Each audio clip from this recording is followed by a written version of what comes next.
Halo semuanya, selamat datang di channel Fitra Eri. Selamat datang lagi di Evans Motor, tempat mobil-mobil impian Anda berada.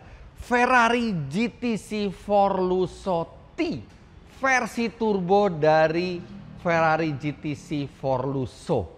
Tapi, walaupun dia turbo, tapi ternyata tenaganya lebih kecil. Namun banyak orang bilang bahwa yang versi T ini akan jauh lebih menyenangkan untuk dimiliki.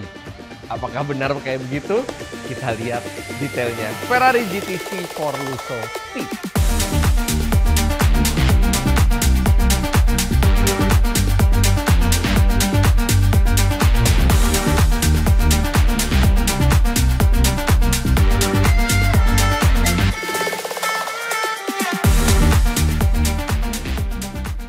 Sedikit insight mengenai Ferrari GTC Forluso.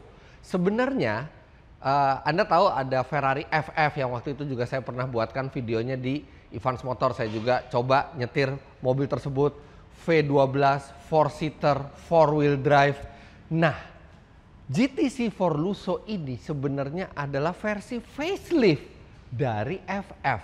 Tapi Ferrari terkenal tidak pernah mau memberi mobil nama yang sama, bahkan facelift pun diganti namanya menjadi GTC Forluso. Jadi walaupun secara bodi sama, kemudian ada mesin V12 6262 cc-nya juga sama, hanya tenaganya lebih besar dibandingkan FF. GTC Forluso ini menyandang nama yang berbeda. GTC diambil dari model-model klasik Ferrari yang menggambarkan ia sebagai Grand Touring. Kemudian 4 adalah mobil ini memiliki 4-seater, karena 4-seater ini sesuatu model yang jarang di Ferrari. Serta Lusso itu adalah artinya kemewahan. Jadi GTC Forluso. GTC Forluso sendiri memiliki mesin V12 6262 cc yang tenaganya 690 HP, lebih tinggi dibandingkan FF karena kompresi yang lebih tinggi. Tapi kemudian muncullah ini, GTC Forluso T yang memakai mesin sangat berbeda. GTC Forluso T memiliki mesin bukan V12 tapi V8 3900 cc, makanya dilengkapi dengan turbo. Jadi bukan versi turbo dari mesin V12-nya, tapi mesinnya dikecilkan dulu, silindernya diambil 4, kemudian diberikan turbo. Hasilnya tenaganya lebih kecil, tapi lebih kecilnya nggak banyak. Kalau yang V12 itu 690 HP, yang ini 610 HP. Namun torsinya kebalikannya. Yang V12 karena dia naturally aspirated, torsinya itu di 700 Nm. Sedangkan mobil ini di 760 Nm, yang membuat laju 0 sampai 100 km per jam tidak berbeda jauh. Kalau di GTC Forluso V12 itu 0-100 3,4 detik, di mobil ini 3,5 detik. Namun ada satu lagi yang sangat-sangat berbeda. GTC Forluso sama seperti FF memiliki penggerak all-wheel drive, 4-wheel drive system. Dan seperti saya pernah jelaskan di video sebelumnya, 4-wheel drive systemnya ini sangat canggih, tapi di lain sisi juga sangat merepotkan. Kenapa? Jadi untuk memperkecil bobot dari sistem all-wheel drive-nya, Ferrari menggunakan 2 buah gearbox, satu di belakang mesin, satu di depan mesin. Yang menurut Ferrari itu akan membuat walaupun lebih rumit ininya, konstruksinya, tapi bisa membuat bobot itu berkurang. Namun banyak dari pemilik Ferrari di luar negeri, saya baca literatur, yang mengeluhkan bahwa setelah dipakai sekian lama, sistem PTU-nya tersebut, sistem gearbox all-wheel drive-nya tersebut sering bermasalah. Jadi tidak terlalu tangguh, tidak terlalu reliable, dan perbaikannya cukup mahal. Nah, di GTC Forluso T ini, sistem all-wheel drive tersebut ditanggalkan sehingga ini kembali ke pure Ferrari sebagai rear wheel drive. Nah, itulah yang membuat GTC Forluso T ini dianggap walaupun tenaganya lebih kecil, tapi akan lebih menyenangkan untuk dimiliki. Pertama, harganya lebih rendah dibandingkan GTC Forluso yang tanpa T. Kemudian terbebas dari kemungkinan kerusakan dari sistem all-wheel drive-nya. Serta untuk kaum purist, banyak yang lebih suka rear wheel drive ketimbang all-wheel drive. Transmisinya sendiri menggunakan 7-speed dual clutch transmission, dan harga jual mobil ini dalam keadaan bekas tahun 2019 ditawarkan oleh Evans Motor seharga 7,25 miliar rupiah.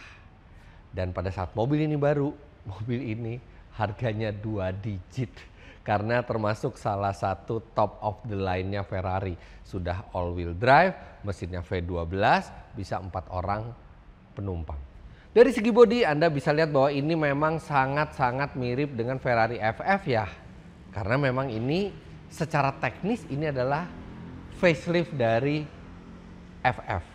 Dan ini juga bisa dibilang sebagai akhir dari sebuah era di Ferrari. Sebenarnya nggak sampai sebuah era ya, karena dimulai baru dari FF. Tapi penerus dari GTC Forluso ini adalah Ferrari Purosangue.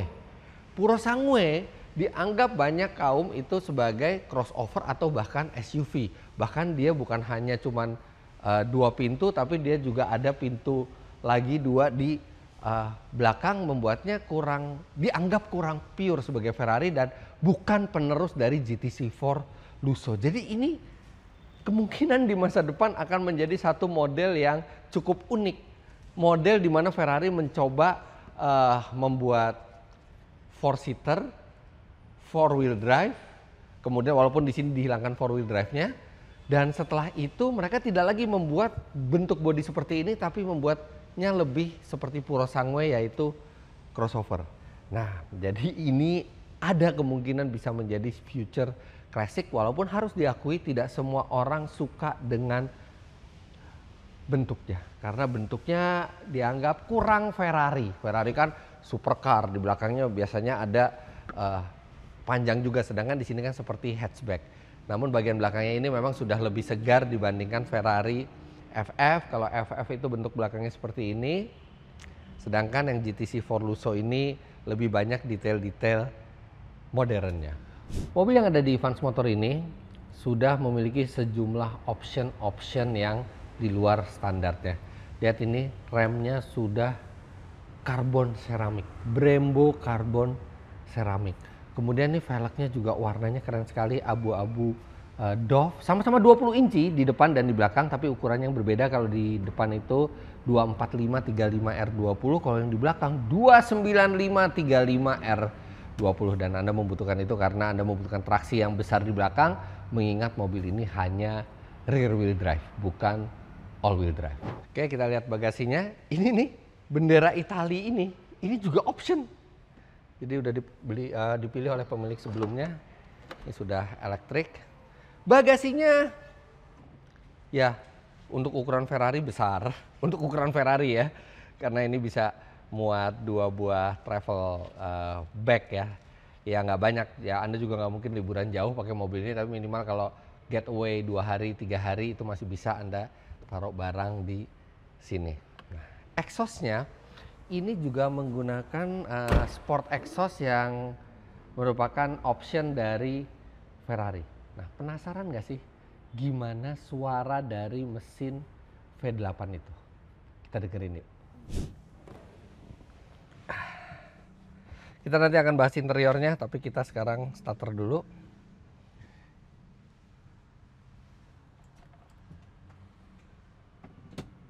Oke, kita udah kontak.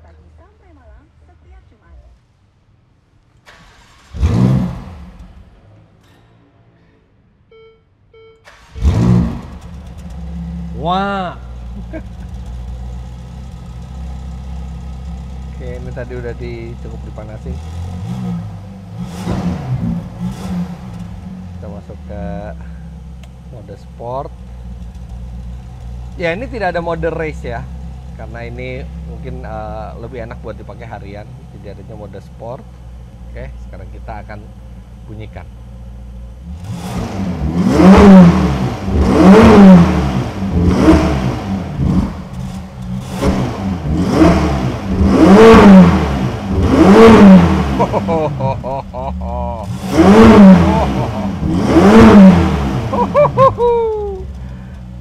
Ya, harus diakui suaranya memang tidak semerdu yang V12.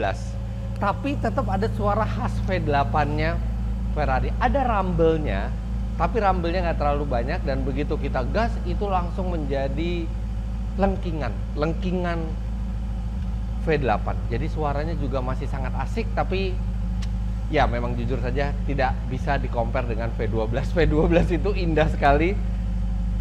Ini frekuensinya lebih rendah, tapi tetap terdengar seperti lengkingan, walaupun frekuensinya tidak terlalu tinggi. Tetap khas Ferrari suaranya untuk V8 ini. Dengerin lagi.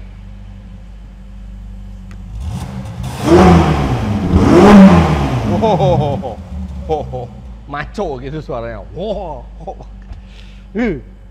Oke, kemudian yang merupakan option juga di mobil ini adalah panoramic roof-nya. Ini juga sudah dipasang sebagai option, jadi akan membuat suasana kabin itu menjadi lebih terang, lebih lega, lebih mahal kelihatannya. Ya, tapi emang mahal sih ini mobil. Kaca juga sudah double di sini. Jadi ini bukan Ferrari yang mementingkan bobot ringan ya. Walaupun ini mobil lebih ringan daripada yang V12 karena mesinnya V8 dan dia tidak ada all wheel drive sistemnya, tapi ini lebih ke arah Ferrari untuk berjalan jauh, untuk melahap kilometer. Walaupun kalau kita lihat sekarang ini kilometernya berapa ya? 4.830 kilometer. Luar biasa, mobil yang umurnya udah 6 tahun baru jalan 4.800 kilo. Ini dalamnya benar-benar seperti baru.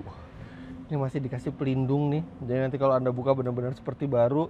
Begitu juga di trim pintunya.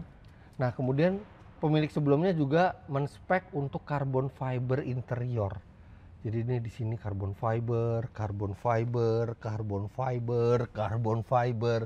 Kemudian juga ada passenger display dimasukkan sebagai opsi juga di mobil ini. Jadi penumpang bisa merasakan ketegangan Anda. Nah, sekarang yang saya penasaran adalah kalau di posisi nyetir saya ini, kira-kira saya masih bisa duduk di belakang apa enggak?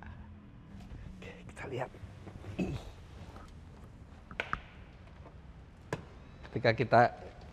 Ketika kita majukan gini, dia akan secara otomatis ke depan. Masuknya juga nggak terlalu susah. Sekarang saya akan tegakkan lagi. Segimana? Kaki saya masih muat loh. Lihat nih, kaki saya masih cukup. Ini posisi nyetir saya tingginya 177 cm. Dan ini headroom juga masih sangat memadai. Ada armrest juga. Ini sih saya bisa nih jalan agak jauh pakai ini nggak tersiksa sama sekali. Belakangnya untuk orang dewasa. Proper. Ada cup holder juga di belakang.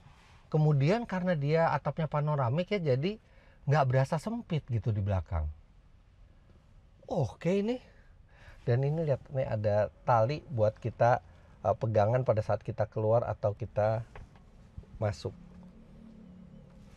Sini ada, ini bisa dibuka nggak ya? Oh bisa.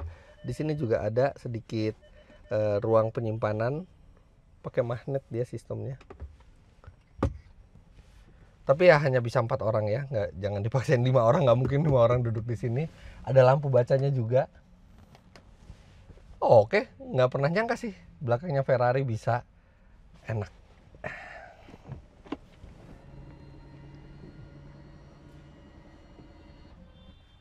Oke. Sekarang kita lihat bagian kokpitnya, karena ketika Anda beli Ferrari, pasti Anda duduk di sini. Kecuali Anda berniat untuk berteman dengan yang punya Ferrari, nah Anda duduknya di belakang. Oke, yuk kita lihat ya. Oh. Nah ini begitu kita masuk, ini ada tempat buat kuncinya di sini. Set, masuk, di sini juga ada laci, ada 2 buah USB slot dan satu nih. Kalau misalnya saya buka ya, ini bukanya di sini. Begitu saya masuk mobil pertama kali kan saya tutup. Yang terjadi adalah ada yang mendorongkan seat belt. Nah, seat beltnya didorong, jadi saya gampang ngambilnya. Oke, gitu kira-kira. Oke. Nah, ini interiornya lebih modern, tapi tetap dia memiliki satu dial untuk RPM yang analog. Jadi masih ada nilai tradisional di sini, tapi kanan kiri ini sudah digital semua, dan pengaturan di setir ini masih yang menggunakan tombol fisik. Kalau Ferrari sekarang kan sudah yang touchscreen, touch panel ya.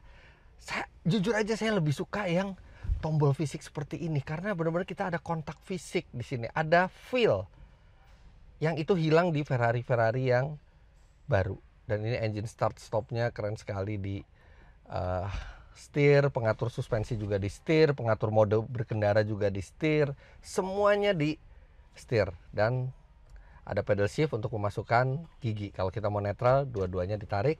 Untuk mundur seperti biasa, Ferrari ada di sini. Mencetnya tuh bisa pakai telunjuk seperti ini, atau kalau saya lebih gampang pakai jempol seperti ini. Ini mode untuk auto dan manual.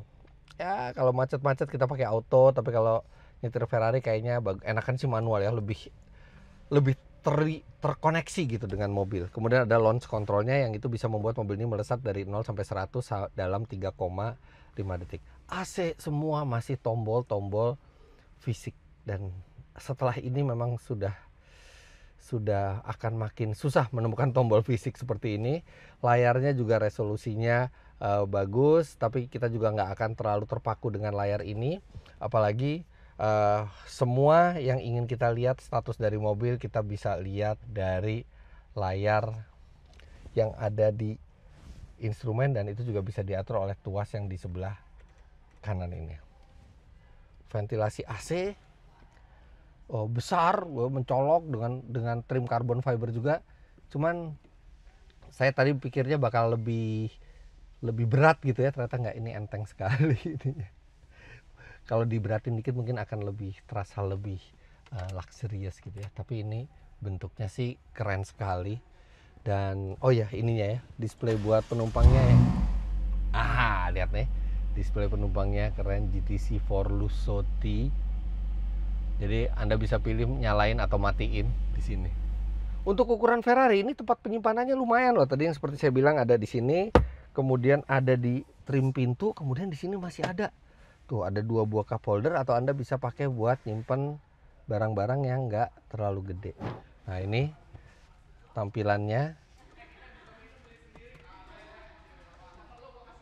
Ya, untuk radio, media, navigasi, handphone, dia sudah bisa Apple CarPlay juga.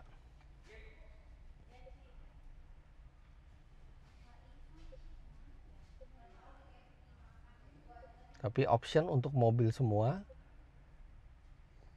Nah ini kan hanya untuk sistem entertainmentnya kan, tapi untuk option mobil semua ada di instrumennya. Ini posisi nyetirnya luar biasa. Saya sih bayangin ya kalau punya mobil ini tuh pengennya bawa jalan jauh gitu, tol Trans Jawa gitu. Cuman saya tahu juga sih ketika saya bisa beli ini, habis itu aduh sayang pakai Ferrari jauh-jauh. Nanti dijual harganya turunnya banyak kalau kilometernya banyak. Tapi ini mobil sebenarnya dibuat untuk dinikmati. Dan kalau Anda seorang crazy rich, jangan beli Ferrari ini hanya untuk disimpan, tapi pakailah untuk jalan karena mestinya akan mengagumkan rasanya. Menurut test drive di luar, Ferrari ini juga cukup nyaman untuk dinaiki.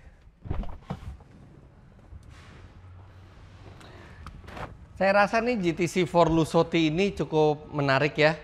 Ya walaupun mesinnya V8 tapi tenaganya nggak beda jauh, dan dia lebih pure rear wheel drive, dan Anda juga nggak perlu khawatir mengenai sistem all wheel drive-nya. Toh Anda juga nggak bakal bawa Ferrari ini ke area bersalju karena di sini nggak ada salju, nggak akan bawa untuk off-road juga yang jalanannya licin.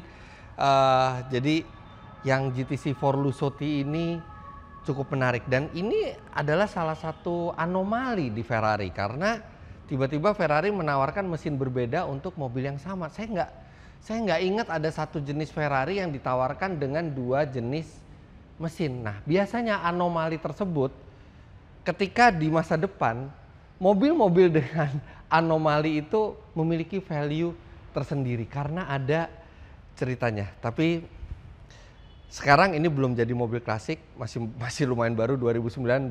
Ini mobil bisa Anda beli untuk Anda nikmati tenaga dari Ferrari itu, nikmati semua hasil kerja dari engineer Ferrari tersebut.